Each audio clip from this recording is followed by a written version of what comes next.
గుంటూరు జిల్లాలో సంచలనంగా మారిన ఆస్తి వివాదం వెలుగులోకి వచ్చింది. వయసు పైబడిన తండ్రి మానసిక పరిస్థితిని ఆసరాగా చేసుకుని కోట్ల రూపాయల విలువైన కుటుంబ ఆస్తిని ఆశ్రమం పేరిట రాయించుకున్నారంటూ బాధిత కుటుంబం ఆరోపిస్తోంది. మంగళగిరిలో ఉన్న తమ విలువైన ఆస్తిని కాళీ గార్డెన్స్ ఆశ్రమం నిర్వాహకులు మోసపూరితంగా స్వాధీనం చేసుకున్నారని కుటుంబ సభ్యులు ఆవేదన వ్యక్తం చేస్తున్నారు. దాదాపు 45 సంవత్సరాలుగా కష్టపడి సంపాదించి దాచుకున్న ఆస్తిని కోల్పోయామని వారు వాపోతున్నారు. ఆస్తిని తిరిగి ఇవ్వాలని కోరితే తమను బెదిరిస్తున్నారని బాధితులు ఆరోపించారు. ఈ వ్యవహారంలో తమకు న్యాయం జరగడం లేదని పేర్కొంటూ చివరకు జిల్లా పోలీసు అధికారి దృష్టికి విషయాన్ని తీసుకెళ్లారు. ఏంటి సమస్య?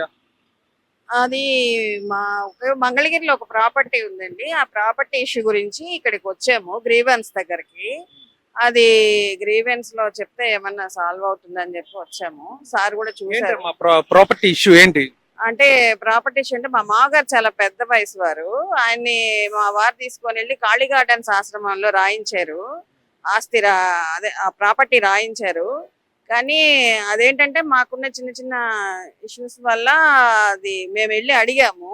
మాకు కావాలండి, ఆయన ఏజ్ రీచ్, ఆయనకి తెలియక జరిగింది, ఇది పొరపాటు జరిగింది. మా వారు కూడా మా అత్తగారు పోయిన తర్వాత ఆయన చాలా డిస్టర్బెన్స్ లో ఉండి అది రాయమన్నారు. ఈయన రాశారు. అదే ఆయనకి ఇష్టం లేదు రాయడం. ఆయన ఎప్పుడో 78 లో కొన్నారు. అది మనవరాళ్ళకి ఉండాలి అని చెప్పి 45 years నుంచి మేము అట్టే పెట్టుకున్నాము. అది ఏమైందంటే లాస్ట్ లో మా అత్తగారు చనిపోవడం వల్ల ఆయన చాలా డిస్టర్బ్ అయ్యి ఉండి తీసుకెళ్లి రాశారండి. అది మేము వెళ్ళి అడిగాము. వాళ్ళు ఒకసారి రాసేసిన తర్వాత మాకు ఇవ్వాల్సిన అవసరం లేదు, ఏం చేసుకుంటారో చేసుకోకండి, మేమైతే ఇవ్వము, కొడుకు వస్తే ఇస్తాము, అది వస్తే ఇస్తాము, అదైనా ఫస్ట్ మా మామగారు వస్తే ఇస్తామన్నారు. ఆయన వెళ్ళి అడిగారు, మాది కావాలండి ఇవ్వండి అని అడిగారు. మేము ఇవ్వము, ఏం చేసుకుంటారో చేసుకోకండి, మాకు ఇష్టం, మాకు రాసేసిన తర్వాత అని చెప్పి అన్నారు. సో అందుకు మేము కొంచెం ఎస్పీ గారికి కంప్లైంట్ చేశారు కమ్మా, ఎలా స్పందించారు?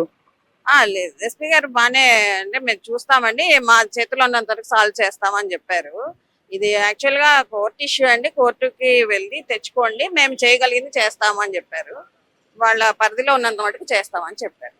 అదే ఈయన మా మామగారండి, ఆయన కూడా కావాలని అడుగుతున్నారు. అది అందుకని ఆయన తీసుకొని వచ్చాము.